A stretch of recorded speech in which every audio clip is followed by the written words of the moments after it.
Hello friends, how are you all? Hope you are doing great at various aspects of your lives. It is not the first book where the protagonist is a sniper. Of course, there are many movies and books already available with this theme. Nothing Else Matters by Vish Dhamija falls in the same category, which I found has some unique attributes to offer. If you love reading crime thrillers and police procedural, you must have heard Vish Dhamija's name or maybe got a chance to read some of his books, or you might be his fan also.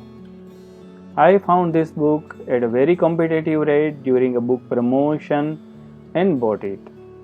As we at ThinkerViews have already read a few of his books and also had a chance to have an author interview with him, we know that purchasing his book won't be a regretful decision. And when I finally read the book, I was happy for not being false in judgment. By the way, I will link down his other books read and reviewed by us as well as the author interview we got a chance to have had with him. Now let us take a look at the cover page of the book. Of course, we must not judge a book from its cover, but no one can deny the impact of the first impression. The cover page of a book is thus very important to consider, as it leads to many book purchase and or read decisions for sure. As you can see, the cover page of the book has an old book look.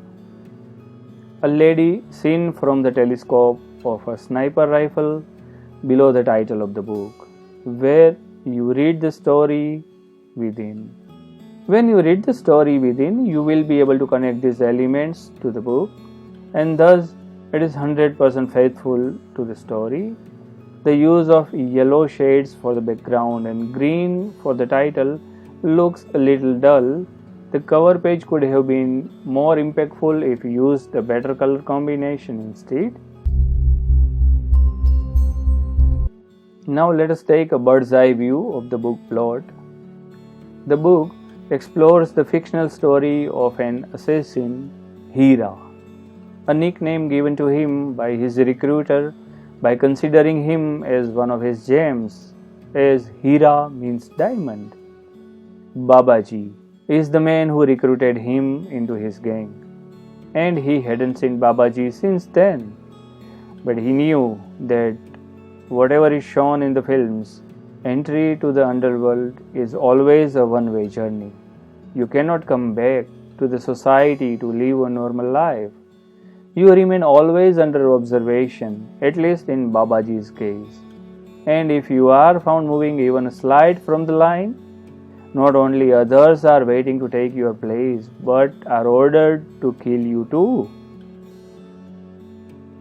Had he always been wanted to become a sharpshooter? Does his root link to the underworld since his early age? Well, that is something for the reader to explore by reading the book. It all starts when he is on a mission. He was given his target, time and place where and when he need to fire to kill. And he has reached to the place on time.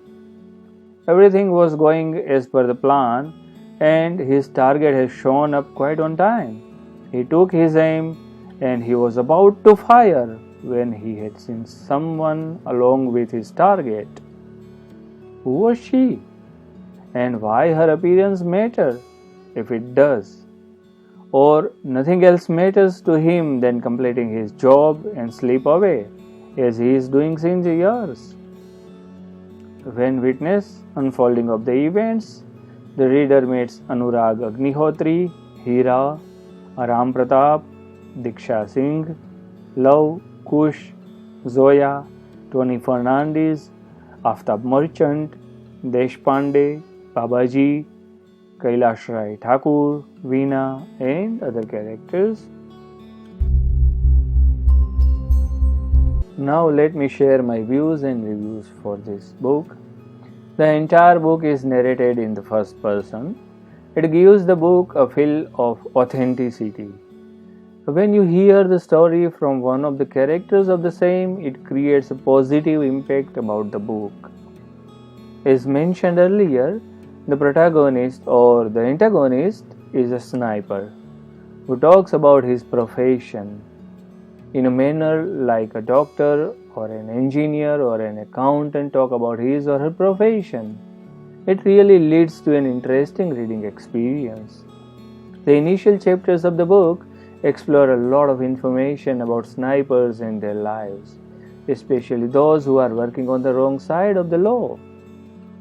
The book is distributed unequally into 3 segments. First is Love Singh, second is Jamshed Wadia, and third is Zoya Merchant. These 3 threads are independent, yet viewed and moved ahead the story in an almost linear manner where the events from the past are explored through flashbacks. Many readers will consider this story as a crime thriller, which it is, of course. However, I see it as an intense love story where fate plays an important role and changes the plan. A middle-class couple, trying hard to meet the ends, selflessly does their best so their children can go to the best school they can afford and get the best education they can provide. Their 2 sons have almost opposite persona and had seen their parents struggle throughout life. What do you expect them to do when they reach their peak of the youth? Well, the answer is expected, but life is not a well-written script. There are so many internal and external factors that can play their crucial role to change the narrative. These things are explored in the book very convincingly. The characters are developed slowly and steadily. The biggest success of the author, according to me, is the way he is able to emotionally attach the reader to the characters. At places, things will remind you watching some filmy drama. But then, it is often said that the truth is stranger than the fiction, and this is a work of fiction. I like the pace of the book. It doesn't lose the grip and remains steady almost throughout. Vish Dhamija has a good habit to explore the relevant historical information about the places while exploring the scene. It makes the book a crispy read. Here is an example. The Gateway of India is also called the Taj Mahal of Mumbai, though its construction was much later than Shah Jahan's mausoleum, and it was made for an altogether different purpose. This magnificent structure wasn't built for a loved one. The British built it in 1911 to commemorate the landing of the King and Queen of England, who only saw a cardboard structure on the arrival as the real structure wasn't ready until 1924. The most significant event, the Gateway of India, was that the last of the British troops passed through this gateway, signaling the birth of independent India. The protagonist got an interesting line explaining the vulnerable side of his profession. Unlike most other professions, in my job, you win and escape, or you die. You don't need an Einstein to tell you that most killers don't carry a ration card in their back pockets. You will also notice the sequences where protagonist changes his SIM card frequently and uses different ones to talk to different fellows, including his handler. I also like the exploration of college days and middle-class family environment in the book. The following lines are quite poetic yet realistic. Love and war. I prefer to ignore all other and believe the greatest similarity between the two is it might be in your power to bring either, but once you are in, you have no control on how much havoc either would make, and you have absolutely no power to end either of them. There are some interesting lines in the book which spread wisdom and life lessons. Here are some of them. Remember what some wise guy once said, The smallest of errors can ruin the greatest of plans. Precision is key. A bullet is only lethal if it hits the target. Life is a sum total of choices you have made. History has demonstrated that whenever greed and lust raise their ugly heads, they never fathom the pain and scars that they can inflict on others. A human being simply stops being human sometimes. Ignorance of the rule doesn't make anyone innocent. It is not that evil people look any different to anyone's Zoya. They just mask it better. Here are some lines where the protagonist talk about his profession in a matter-of-factly manner and yet giving some important information about his habits too. I have detachable bipod. It is like your camera tripod, but it's a leg shot. And thanks to Mr. Steve Jobs for giving the world iPods, no one even gives me a second look when I sport my big noise cancelling over the ears headphones to keep any kind of noise and distraction away when I fire the crucial shot. I wear gloves all the time. I only take them off when I eat, as I don't want my food to be contaminated by cordite. You need to be an avid reader to be a good author, and those who explore the crime thriller genre must have gone through works of Agatha Christie, Arthur Conan Doyle, and others, which refers to famous fictional detective Hercule Poirot at one place in this book. From my school days, I know some poisons work immediately, but all poison isn't cyanide.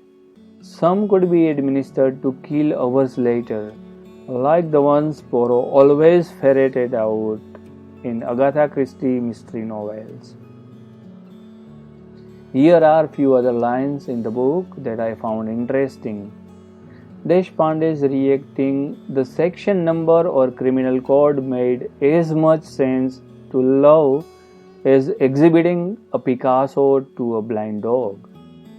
Her brain had a delayed reaction to an action she had passively permitted in a way, the ramifications of which were irreversible. These lines must have given you an idea about the quality of writing and the research work the author has done for this book.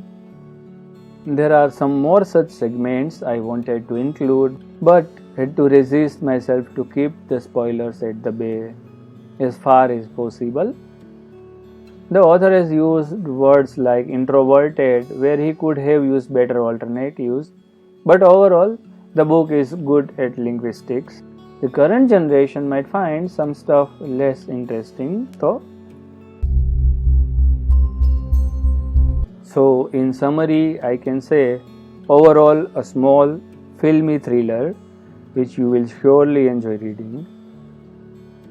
ThinkerViews rating would be around 8 stars out of 10. So, have you already read the book? Are you planning to read it? What do you think about this book review?